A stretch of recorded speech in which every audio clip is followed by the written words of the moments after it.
Cool. All right, awesome. Thank you very much for coming, guys. So this is a training session for us in how to pour a lager. So to the exclusion of beers like nitrogenated stouts, ales, all that sort of stuff. It's just going to the probably most common style that we've got in the world. Now I'm aware that both of you guys have got significant experience in this, but so part of this is to keep our training up to date and current. Because we work together, we all know each other really well. You guys know that I've worked in Germany, learned how to pour from there. You guys have got your own experience as well. So what we're going to talk about is why we do what we do here, why we pour the lagers with a certain degree of head. So lager beer, especially where it comes from in Central Europe, pouring it with a foam indicates the quality of the beer.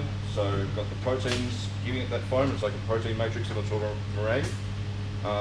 But it also protects the beer. So less so these days in glass, but it gives a degree of insulation from the outer elements, stops it from oxidizing, also releases the aroma. So as long as we've got a clean glass, so it's nice and rinsed, we should be able to pour this nice and easily. Now, just for the purpose of the training, it's also worth checking in with you guys that there are no problems today. So we're not going to be working with any chemicals or anything like that. But if you guys are not able to drink, that shouldn't be a problem. That's fine. But broadly speaking, in this context, we have to be aware of things like cultural differences as well. If people can't drink for whatever reason, they're teetotalers or whatever cultural reason, you're all fine there. No one's on their pee flakes or anything like that. So we should be all fine.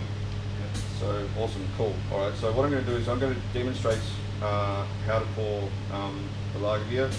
We're going to be doing it from our flooded font here. So as you guys know, it's flooded with glycol, and that's what keeps it cold from our tanks all the way through the line to our tap.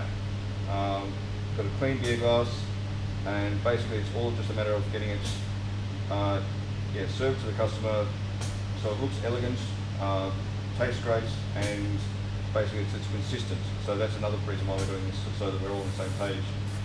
So what I'm going to do is I'm going to demonstrate first, and then get you guys to have a crack at it as well.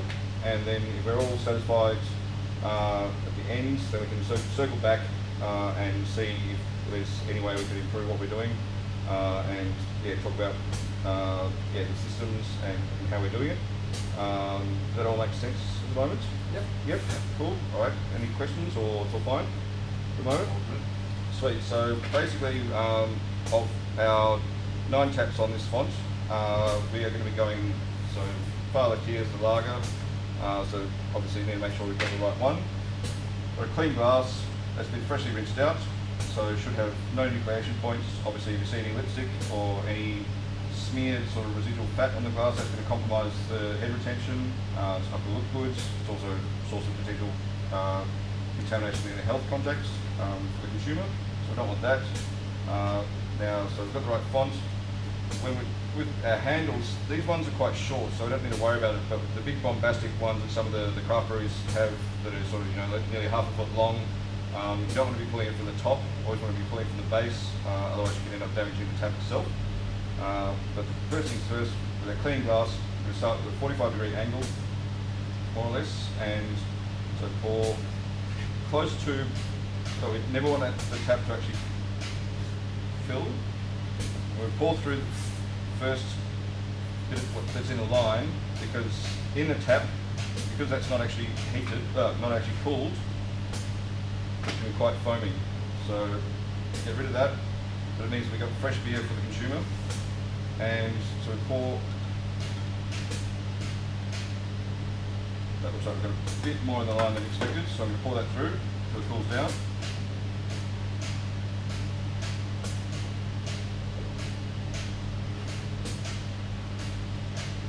And we are going to stop this because that's cooked.